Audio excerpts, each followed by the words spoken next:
My name is Tobias Nielsen. I'm a postdoc at the Department of Political Science here at Lund University. I also study plastics. I'm part of two interdisciplinary research groups. One is STEPS, which is focused on sustainable plastics and transition pathways. And the other one is Reinvent, which is looking at decarbonizing the basic industries, including plastics. Okay, so I'll start off with this graph that shows sort of the awareness, the public awareness, you could say, or illustrates the public awareness on plastic. So 10 years ago, maybe even 5 years ago, we didn't talk about it as much as we do now. So it's growing really fast. There's a lot of interest in it, and also a lot of public and also political pressure on changing the way we use and consume and dispose of plastics. Okay, so I'm going to talk about the solutions, but before I get there, I just want to illustrate or talk about some of the problems around plastic. So we heard some of the problems, some of the severe problems with plastics out there, and that's what's illustrated in sort of the brown, yellow diagram there. So that's all the plastic that has turned into pollution. So this figure illustrates all the plastics that has ever been made. So we produced 8.3 billion tons of plastics. A far too high percentage of that has ended up as waste, so roughly 60%. And too little of it has sort of been recycled. So there's a very small percentage of all the plastics that we made that we've been able to recycle. And if you compare to other materials such as steel or glass or paper, those recycling rates, of course, much higher. So those are some of the key challenges of plastics. Another one is sort of the lock-in that we have. So the vast majority, 99% of all plastic is made from fossil fuels. And this sort of has created a huge lock-in. There's huge investments in petrochemical, especially in North America and in East Asia. And this means that we're likely to see more and more fossil fuel plastic, or plastic that's based on fossil fuel, coming out on the market in the future as well. So, or this is also some part of the challenge that we're facing. How do we sort of break this lock-in and create other types of plastics? Another thing is this diagram is plastics, as you guys will know probably even better than me. It's not just plastic, it contains a lot of different types of polymers. It's used in a range of different sectors, packaging being the predominant, but also building and automobiles. And each of these blocks, changing them into sort of a sustainable block, requires different strategies, different contexts, different dynamics from others. So what works maybe in packaging might not work when it comes to building and construction. What works for PP might not work for ABS, for example. So that's also worth to consider. Why plastic is such a challenging issue. The last one we briefly we talked about, the previous speaker talked about this, the marine pollution, or plastics marine pollution, and the effects. These are the plastic gyres that you probably heard about. They're not islands as I first thought they were. They're more like plastic soups. So this has gotten a lot of attention. The other sort of challenge that maybe hasn't received as much attention is the sort of material inefficiency of plastic. So one study, the Ellen MacArthur Foundation, found that 95% of the plastic packaging that we use, or the value of this, is lost after one use. So 95% of all the sort of the efforts and the time and the money that's gone into making these plastic packaging has been lost after one use. Okay, so enough about the problems. Let's hear about some of the solutions. So the talk today is based on a discussion brief that we produced last summer. And here we talk about what are the sort of 5 different pathways that have been discussed the most. So we're looking at what are sort of the opportunities with them, and what are also sort of the challenges. So we're not trying to say one specific pathway will solve all the problems, but we're sort of looking at what are the ways that we're talking about how to solve the problems of plastics, and what are some of the challenges around them. So if you look at the first one, bio-based plastics, or alternative feedstocks. That's about shifting the feedstocks that we produce plastic from today to other alternatives. So previous presenter already mentioned some of them. So we have agro-based feedstocks, sugarcane, for example. We have cellulose, and we also have organic waste that we can turn into to bioplastics. And I'm from Denmark, so of course I have to mention Lego when I talk about plastics. So Lego mentioned, I think last year it was, they mentioned that they're producing bio-based Lego bricks, and it got a lot of attention.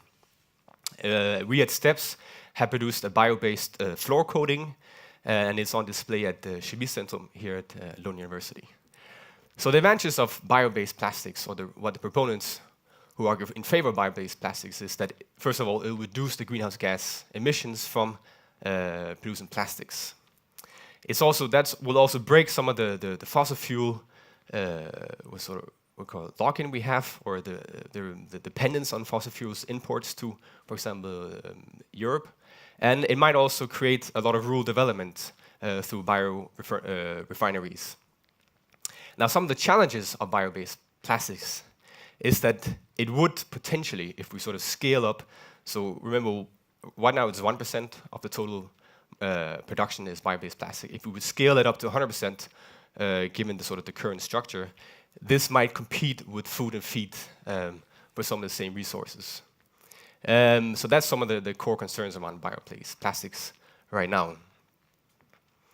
If we move to biodegradable plastics, and this diagram will show that these bio-based and biodegradable plastics are often confused. So the green bubble is bio-based plastics. And that could be biodegradable, but it could also be non-biodegradable. The blue one is biodegradable plastics, and that could be bio-based, or it could also be conventional plastics. So biodegradable plastic means that under certain circumstances, and this is important to remember that it's not in natural environments, under industrial settings, this can decompose into water, CO2, methane, and biomass. And the main advantage of that, as we see it, is that you can have plastic that feeds into the bio-waste waste streams. Sorry.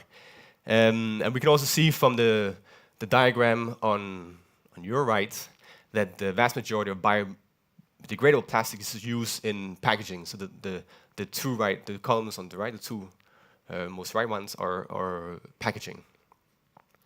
Now the disadvantages of biodegradable plastic is that they don't always work with existing waste management systems.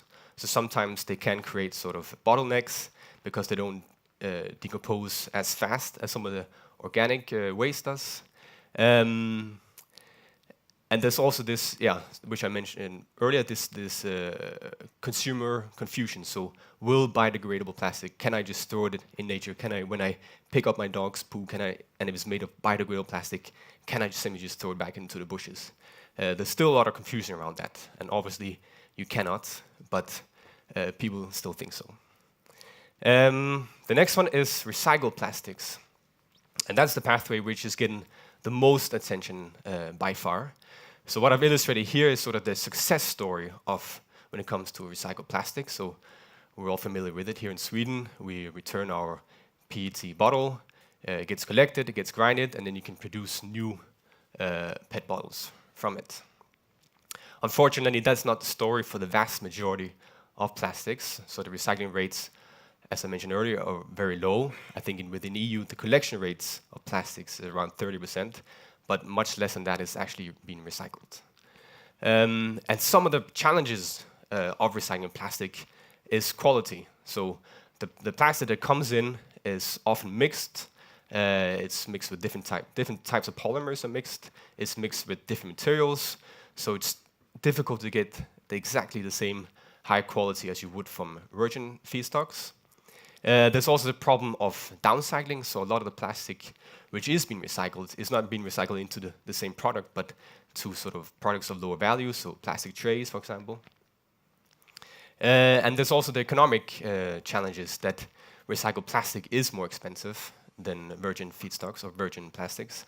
And right now there's a very low market demand for recycled plastic. This might increase with the current push towards more recycled plastics. The advantages of recycled plastic, of course, a lot. So it will mean the plastic will stay in the system for a longer time. It will be recycled.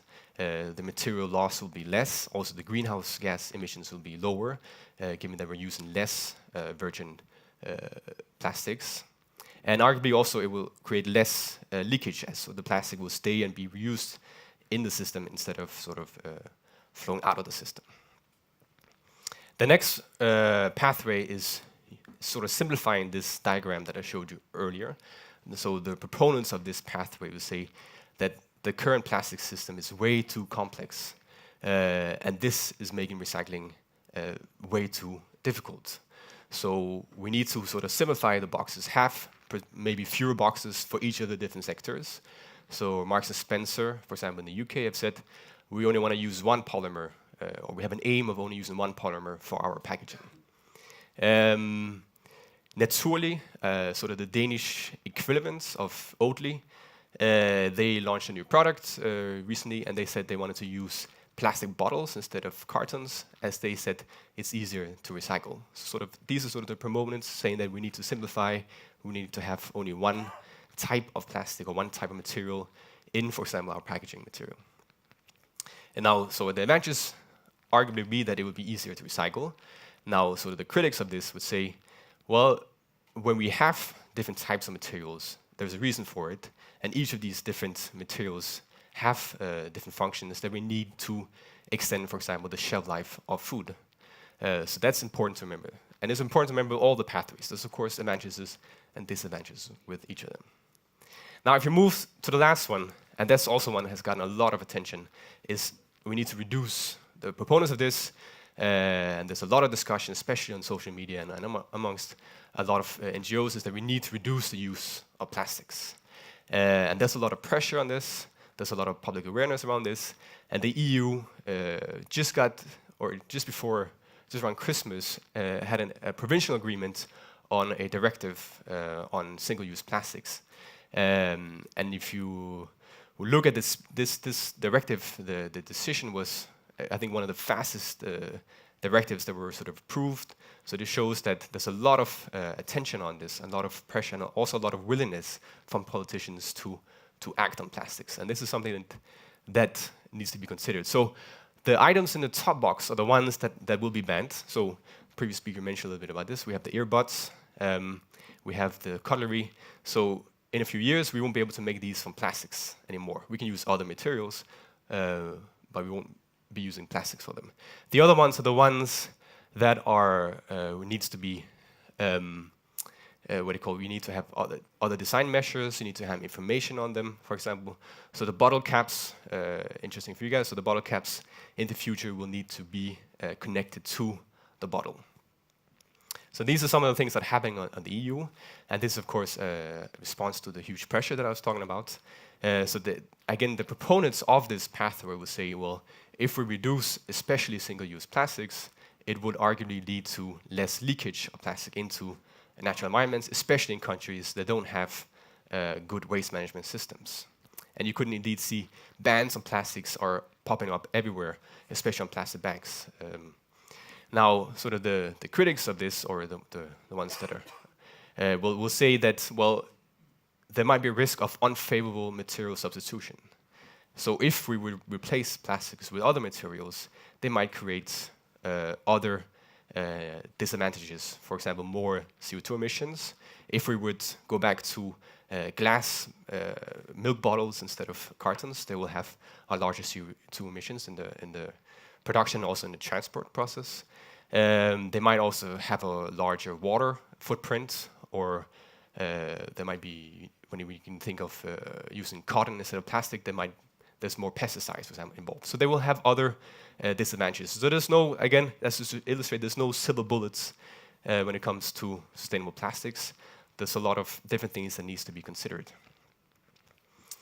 This one, you don't need to read the text. It's just to show that in this discussion brief, it's a short discussion brief. So if you're interested, Google this or click on the STEPS homepage and you can download it for free. This is sums up all the things I said. the advantages and the challenges of the pathways. What I want to point to with this slide is the synergies and the conflicts. So of course, we can't just use one of the pathways. They won't solve all the problems of plastics. We need to use all of them. But in using all of them, there will be certain synergies, but there will also be certain challenges. For example, biodegradable plastics and the recycling, as I mentioned earlier. Okay, to conclude, so what we found when we sort of study plastics is that there's a lot of focus on recycling plastics and on reducing the use of plastics. There's less focus on sort of the carbon emissions that result from plastic production. Also, as I just mentioned, there's no single pathway that will solve all challenges. We need to think about how they work together, and in doing so, we need to think about the synergies and the potential trade-offs, and also the different actor interests that are involved. So my colleagues and I, we've all studied different sectors before, and one thing we notice is that the knowledge and institutional gap when it comes to plastics. So as I mentioned earlier, this is a relative new thing, at least for sort of the policymakers. So we still are sort of building up the institutional capacity and also a lot of the knowledge around plastics. And the last one is that we need to think more holistic. So it's good that I heard that Tetra Pak is already thinking about how we can produce, or how you can produce products that are easier to recycle later on in the stage. So we need to connect the design stage with the production and with the waste stage. Okay, thank you.